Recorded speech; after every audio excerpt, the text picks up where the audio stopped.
All right, we'll go ahead and get started. Thank you everybody for coming out to this.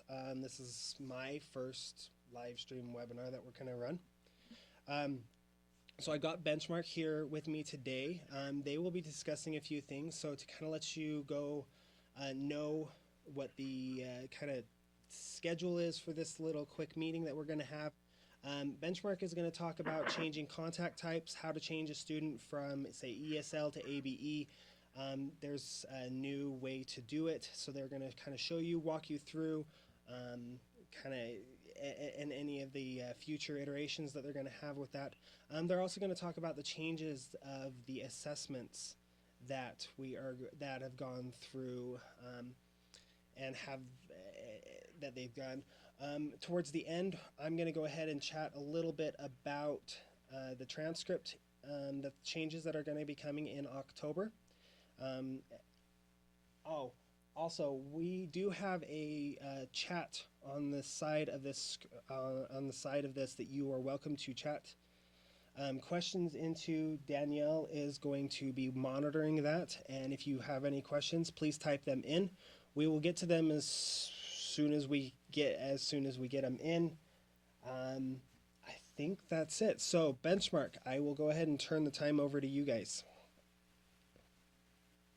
Hey everybody, this is Melissa from Benchmark. We were just out there in August, the majority of our team, and we covered the changes that we're going to be talking about today in August. They are now in production live. We've got those documents out in the download section of UTopia. We ask you to go out and take a look at those. They also include some maintenance updates that we have with some minor changes to reports and where we had some tickets to come in where things were not necessarily working the way that people had anticipated for them to work. So the first thing we're going to talk about is going into the student's assessment entry page and no longer having the requirement of entering a justification to say that a student's going to take 2 of 3 tests or 1 of 2 tests, etc. So beginning in September, that has gone into production, and you're no longer required to state that a student is only going to be taking 1 of 2 tests, etc. And basically eliminating that concept of the requirement of justifications is giving you at the program level way more flexibility in terms of getting assessments into the student's history in the natural flow of their participation within your program. So the first thing we're going to do is we're going to take a look at the entry of pre-tests for students who have never had a test, or for those students who their last test battery in the previous fiscal is no longer an approved test battery. Specifically, those students that were taking the TABE 9-10 test and have now moved over to the TABE 11 test. So we've made some changes to the information that you see on your display when you go to the assessment testing tab for your student that basically says, A, the student has not taken a test, or their last test battery is no longer approved according to the NRS guidelines. And once you have entered the pre-tests, the entering EFL, once you've approved of those tests for the student's period of participation, is going to be set based upon the lowest level entered. Additionally, tests that are entered by you at the program, tests are approved by the program that administers the test assessment. So if a student is being shared across multiple programs, which is definitely a case that may happen for you, that if program A puts a test in, program B does not have the capability of approving of that test. In fact, they won't even see that information when they go to pending approvals.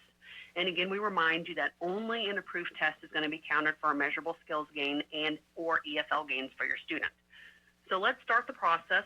We've created a dummy student in a testing account on the dev side of things. We're over here in demo. We're going to click on add pretest. Now this is a very familiar process with you, but some things have changed in that we do allow you to basically mix and match testing assessments based upon the batteries that you have available for your state. We have a couple states that only have 1 battery that's available. You're a little different in that you have both the CASAS and the TABE 11-12 tests for your ABE students. So for our sample student here, we're going to select the battery that we're going to start the process of getting the student's test in and see where their entering functioning level will land for Table 4 purposes. We're going to select TABE 11-12. We're going to put our test in. We have the drop down of all the available tests for TABE 11 and 12. And again, we can enter any or all of these based upon what contact type your student is and the battery that you pick and choose for your student. We're going to select a math test. We're going to put in their level. We're going to put in their score, and of course the test date, and click on Save Test. Some other additional changes are that we tell you, hey, your test has been entered successfully and saved, and we see some additional information that pops up for the assessment for your student. Contact type, that we have some tests that have been entered but not approved yet. We have the capability of entering additional pre-tests to continue the calculation of the entering EFL for the student. Again, not all tests have been approved, if any. Only tests in the approved subject areas within the same test battery will be allowed for new entry, and we also inform you of the most recent test battery for your student. If we look over here on the right-hand side of the screen, we can see the improvement requirements for the student. And basically what these improvement requirements are telling us are that we have a test and a score that have the potential to improve a level for your student and generate an MSG. If we look down at the tests themselves, we see that the test that we've entered, this first pre-test, is flagged in green. So what does the flag in green mean? Basically what that means is if we were to go to pending approvals right now and approve of this test with a score of 502 for our student, that they would wind up on the column for, or the row for ABE level 3 for the entire fiscal year. This is where they will land as they're entering EFL at an ABE level 3 based upon their contact type. Now, in the event you have any additional tests to be entered, you can click on Add Pre-Test, but if this is it for the student and you go to pending approvals, this is where the student is going to land for their EFL for the fiscal year. So we ask you, and we've put it into the document as well, we ask you to exercise some caution before you approve of this test for in the event they have any subsequent pre-tests that need to be entered. And now, in the event you do approve of a test and the student comes in a week later, a day later, a month later, and has another pre-test that needs to be entered, you can go to Adam or Brian or one of your other folks there at the state and ask them to unapprove of that test so that you can enter the subsequent pre-tests and have the potential of making that entering EFL more accurate. Moving along, we're going to click on Add Pre-Test, and we see that the battery that we had entered initially is the default battery. You do, however, have the capability of mixing up the assessments. So again, if your student is in a program where they are only taking the Table 11, 12 tests, but the second program that they're with, or even the same program that they're with, pre-tested the student in a CASAS test, you do have the capability of clicking on CASAS from the default of Table 11 and 12, because the Table 11, 12 was our first test, and putting in the reading goals or the math goals that go along with. So we're going to add in we're going to go back to the Table 11 for consistency. Then we're going to add in their 11, 12 reading and or their 11, 12 language. So looking back at the default, regardless of the battery, the available tests that you have from the drop-down are going to follow the established patterns for alternating versions. So in this example, again, we had the Table 11, 12 math, and as such, the only available assessments that are remaining in the drop-down are the Table 11, 12 reading and or the Table 11, 12, the Table 11, 12 language, because we've already selected the math. So if we select a reading test and put in their level and their score, we can see some information change with regards to their assessment history, and also see information change with regards to the potential for the test that's going to set their entering functioning level. Click on Save Test. The test score was saved, and we see that the green flag has moved from the math test to the score that is the lower of the two scores of however many tests that you may enter for your student. So we've moved from a potential of an entering level of ABE level 3 to now an ABE level 1. Any state-approved NRS valid assessment can still be added to the student record at any point in time. So again, we went in and we looked at the possibility of adding in a CASAS test. We click on Add Pre-Test. We can put that CASAS test in, put in a reading goals, B, the reading range level comes across. We're going to put in our score, our date,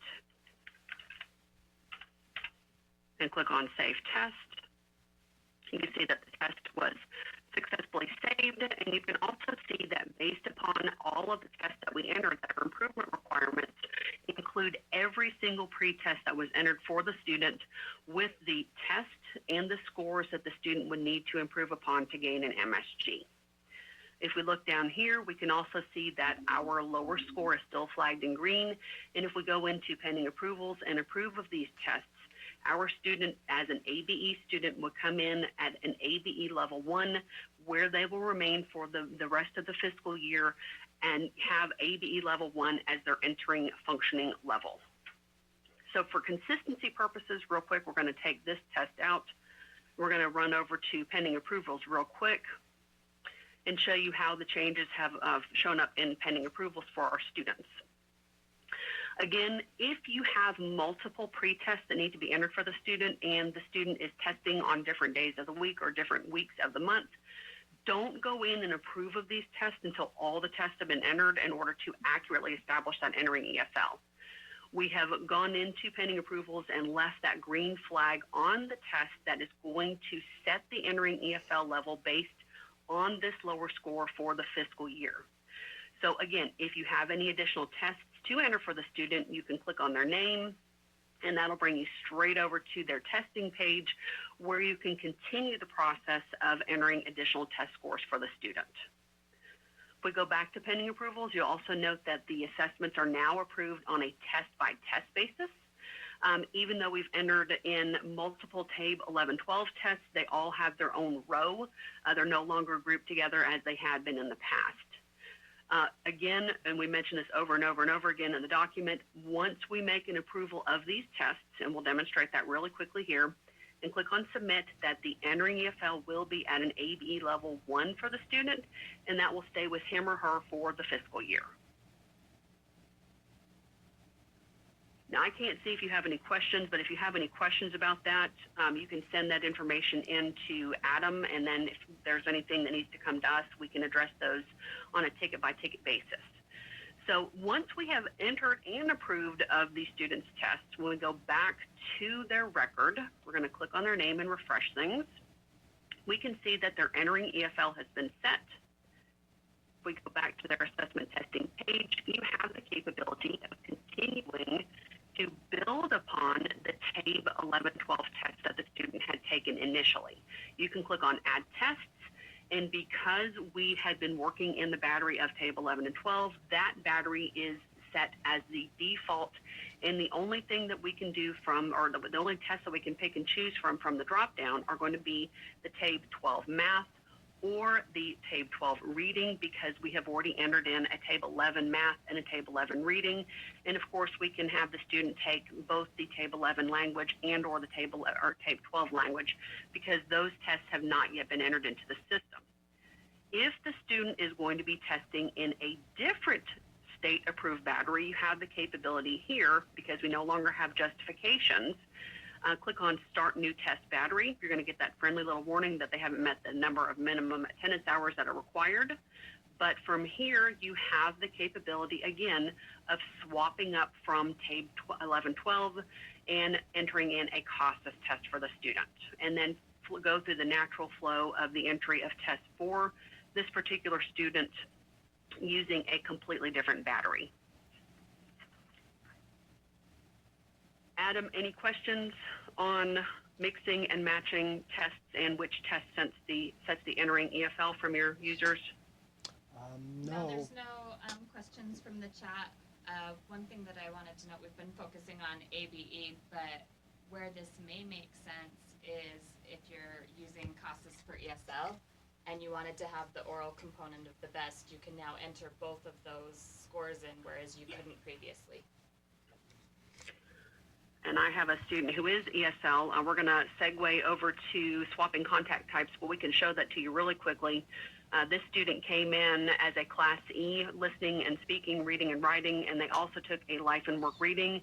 And from here, this ESL student, whoever's entering their test has the capability of continuing to build upon the last battery.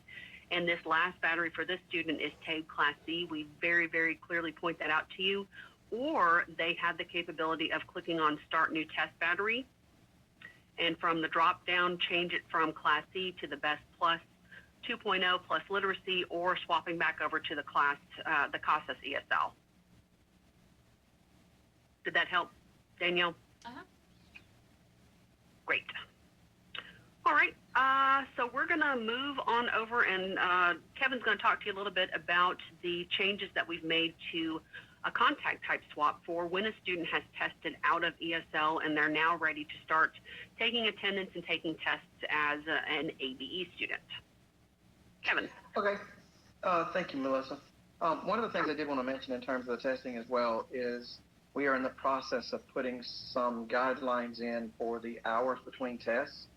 I don't know exactly the date that that's going to go in, but right now it's calculating hours between battery like it used to, but we will begin calculating hours between individual tests so that for the hours, for the span of hours that's supposed to be taken between a pre-test and a post-test, or a post-test and a second post-test, we're going to put all that logic in so that it calculates it on a test basis as opposed to the whole entire battery.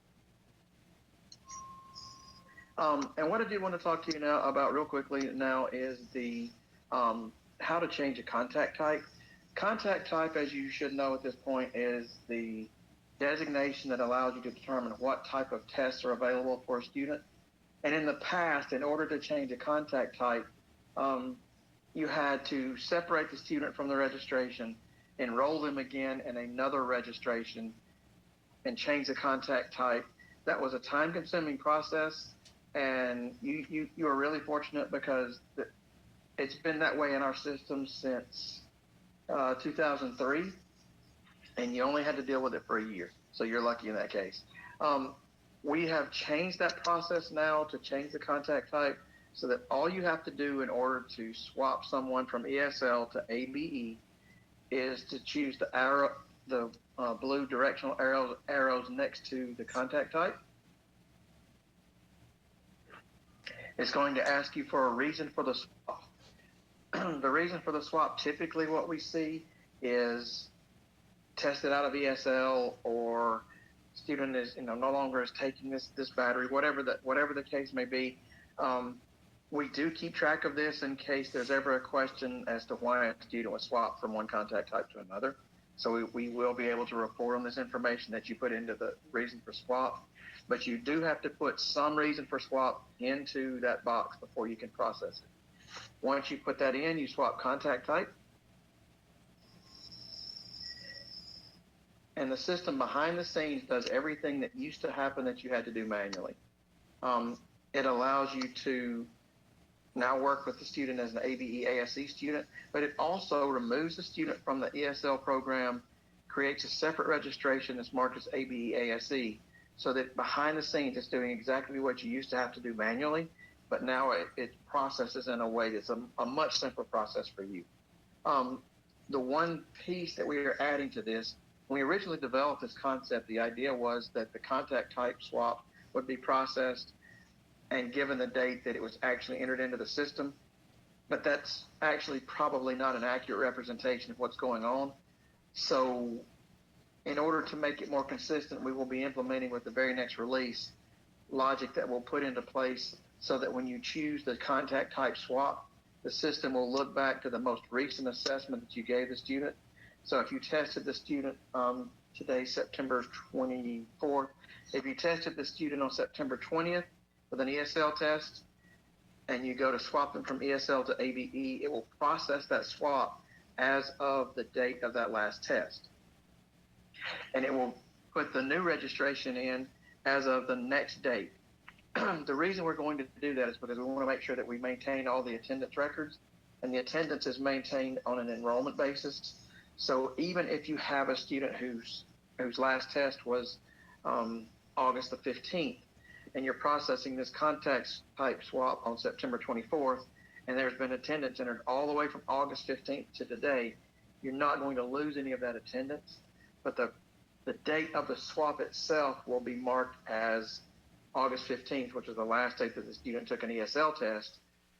Their new ABE ASE registration will also be August 15th, beginning going forward, and that way all that attendance stays with the student. and that's about the extent of that. It's a very simple process now to swap a student from ESL to ABE, um, and that's really all there is to it. Awesome. Thank you, Kevin. So far, we have no questions. Again, the chat is open. You guys are welcome to answer any or ask any questions. We'll probably keep Benchmark on probably through the rest of this unless any of them have to go. But thank you guys so much for going through all of that. I know it'll help a lot. We are live streaming this and recording this so that anybody can go back through and watch any one of these. All right, I'll go ahead and touch on just a couple of little things to kind of wrap us all up. In October, we do have a big release coming out for our transcript information. I wanted to quickly go over this. I went over this a little bit with while we were doing our trainings about a month ago. I just wanted to kind of reiterate what was coming forward. I have verified with Benchmark. They did say that this was going to be released in October. Once it does officially go to production, I will, of course, let everybody know with a follow-up newsletter and information about that. I just wanted to show you guys kind of what the idea is. So this is going to be the new the new transcript entry screen. The big thing that is changing here is you can see down on these bottom couple lines, a grade achieved and a credit earned. This is going to be to where you can enter, say, a language arts 9 for all 4 terms rather than having to enter each one of them individually. Something that is not on here that is also being added, and this will help calculate the GPA more accurately, is what's the best way to say it? Credit attempted? Yes, a credit attempted section is being added. The big reason we're adding this is for those terms, those credits that are Fs. As of this point, they are not being accurately reflected into the GPA. We've never had a credit attempted before in UTopia, the old version or this current version. So what we're doing is we are adding a credit attempted section onto here as well. And it's going to be, I believe, either a drop down or a free form field that'll let you know, ask how many credits were attempted for each term. It will help calculate the GPA for Fs, and it'll help calculate any GPA for passes, Fs, and all the letter grades as well. So this is one section that is being changed in October. The other one is this new report that is coming out. What this is it's kind of the workup the credit transcript workup. The big change between this report and the old reports that you guys are used to is this will be able to run for all of your students within the program. So you can kind of see, and this isn't the finalized version, this is kind of the version I just sent up to Benchmark. You can see that each section has, the amount that is required and the amount earned. If they hadn't earned all their amount, then it color-coded it one way. If they are still lacking in a certain area, it's credited another, or it's color-coded a different way. The big piece that a lot of people are wanting is this needed column down at the very end of the total. This will show you how many credits they are needed left.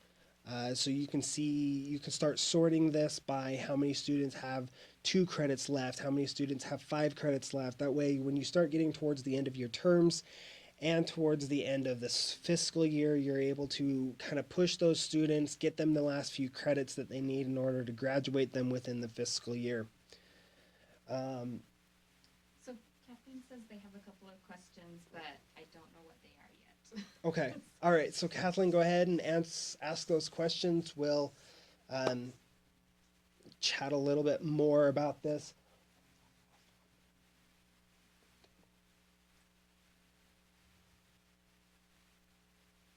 Oh, there is one more transcript piece that is being added, and this is specifically for the adult ed credits. We are adding a brand new section or a brand new field that programs have the ability. It's going to be a free-form field that is text that you can basically identify the credits. So, for example, if you have a student that took an online course, one of your online courses, and completed the first quarter of your Language Arts 9 course, you can put that in there that this was the quarter 1 credit. That way, as you continue to go through all of your credits and verify that you have entered the credits correctly, that you'll be able to see that the quarter 1 Language Arts 9 credit has been entered. This freeform field will be available on the transcript screen, the view transcript screen, but we are not having it on the print transcript screen because it's more just information for the programs to make sure that they've entered all of the credits correctly. So I haven't actually seen questions come in. I don't know if we want to give it just another minute, or we can reach out to you directly, Kathleen. And because this is being recorded, if questions come up, of course, reach out to us and we can follow up with programs individually. Oh, okay. Here's the question. In the past, when students have pre-tested, if they didn't enroll or return within 3 months, they were required to pre-test. Is that still an accurate expectation? So she's asking about POPs. Yeah, so Kathleen, so this is a lot about period of participation. Periods of participation is going to be a topic that I am going to talk a lot more about in November. We're going to have another one of these webinars in November for more Utopia information. So yes, that is accurate. So when you separate a student due to their inactivity and they've been gone for 3 months or 90 days, when the student comes back, you will need to reestablish a new entering EFL for the student.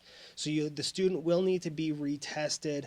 As Benchmark showed, there will be, when you go to the assessment screen, there will be an option that says add pretest. That will be available for your students.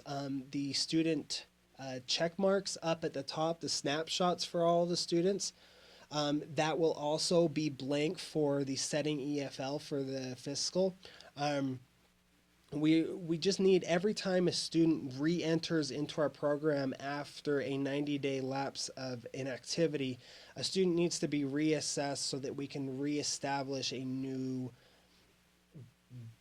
benchmark, so to say, to where we're going to see what the student's progress is. So yes, I'll talk more about that in a couple months when we do another one of these.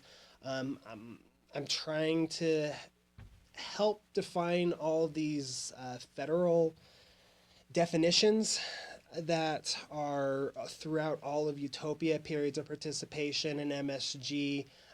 We're going to go through NRS tables and that kind of stuff. So yes, you do have to retest the student to answer the question. More definitions about exactly why we will discuss in a future meeting. Okay. I don't believe we have anything else. Again, if you guys have any questions about what you saw today, any other questions, go ahead, please email us. The best email is the Utopia webmaster at schools.utah.gov. That's the best email address to reach us at. You're more than welcome to email your TAs as well directly. If they're Utopia questions, they'll get pushed probably directly to me so that I can help answer them as well. There is another question. Oh, we got one more question before we wrap up. Okay. When we switch NRS levels, does all information need to be entered back in? I'm assuming this is talking about switching from an ABE, from like an ESL to an ABE contact type. If that's the meaning, then no, you do not have to re-enter all demographic information. When you're talking about NRS levels, that's usually testing wise, and again, no, that wouldn't be, you don't have to. So no, when you switch a student's contact type from ESL to ABE, no, you do not have to re-enter any of the demographic information. Again, this is kind of falling back to the student's period of participation. Since contact type switch would happen in the middle of a period of participation, all that information that you first entered will still be relevant throughout the additional contact or throughout the additional registrations. And that's really the reason for this enhancement, that you can easily switch contact types, because before you were having to end one registration and start another, and that was cumbersome. So we're trying to streamline that process for you.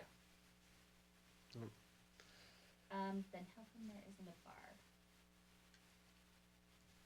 I would We're have talking about like a red-green bar. we'd have to look into that. That would be kind of more of a benchmark question on why the red-green bar is not there. Again, with this, that might be a little bit more. We'd have to see exactly a example of who this is. So if you have switched someone contact type and the red-green bar isn't there, please send us an email with the student's name and student number, and I can forward this up to Benchmark, and we can look more into this. If it's a flag that's not being turned on when the contact type is being switched, that's a flag that can be easily programmed into this process to be streamlined. So, I don't think we've got any other questions. So we thank you guys for coming and participating in this webinar. Those that are coming out to this event Thursday and Friday for our Adult Ed Conference, we look forward to seeing you guys there. Again, we want to say thank you to Benchmark for having them spend their time and afternoon with us explaining different pieces of Utopia. I don't think we've got anything else. So thank you guys, and we will talk with you guys later.